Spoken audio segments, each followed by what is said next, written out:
Ya maklar kasus ini tuh sebenarnya bukan hal yang baru lah gitu, dan kalau kita tarik ke belakang tuh ini juga si 3 hakim di Kejati itu bukan pertama kali ada hakim yang kena kasus suap. Jadi udah beberapa kali, kayak misalnya data dari ICW aja. Kasus suap ya, khususnya yang diterima paling kecil itu sekitar 30 juta. Itu tuh kasus suapnya Wahyu Widya Nur Fitri, Hakim Pengadilan Negeri Tangerang yang kena terkait gugatan perdata Wan Prestasi. Terus dari ICW juga ada yang paling besar itu 62,8 miliar rupiah. Ini kasusnya Ghazal Basaleh. Itu yang paling baru juga, karena kemarin tuh masih sidang-sidang segala macam, karena diduga si Ghazal Basaleh ini menerima gratifikasi dan juga pencucian uang. Itu tuh sampai 62,8 miliar. Walaupun di sidang-sidang ya Ghazal nggak mengakui itu ya, tapi kan namanya proses hukum, siapa yang bisa memberikan bukti itu yang kemudian harusnya bisa diputus vonisnya.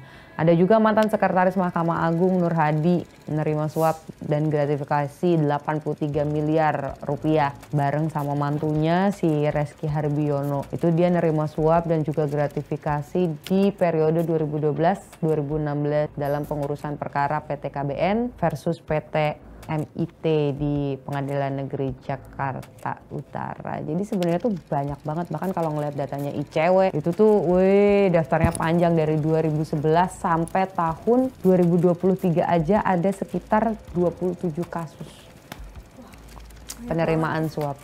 Ya kita kan pasti berharap dengan adanya sekarang nih Kejaksaan Agung kan lagi galak nih ya, si 3 hakim ini langsung ditelusuri. Terus pernyataan dari si Zaraf Rikar yang katanya bilang bahwa dia sudah mulai membangun komunikasi dengan si hakim kasasi tadi, itu juga sudah mulai ditelusuri aliran dananya gitu. Walaupun kan sebenarnya permintaannya adalah bebas. Nah si kasasi ini itu kan hasil kasasinya membatalkan putusan Kejati. Akhirnya Ronald Tanur ini tetap divonis 5 tahun dan ditangkap lagi. Artinya tuh ya sebenarnya antara permintaan sama hasil tuh nggak sejalan gitu. Makanya yang coba ditelusuri adalah di tingkat kasasi hakimnya ini masuk angin atau enggak gitu. Biasanya bahasanya tuh kayak gitu ketika misalnya terima suap, si hakim di tingkat kasasi ini masuk angin atau enggak. Kalau misalnya masuk angin ya bisa jadi kan ada tersangka baru gitu. Terus uangnya apakah itu emang bener cuma dari pengacara aja inisiatif atau justru juga dari pihak Ronald Tanurnya sendiri. Ini juga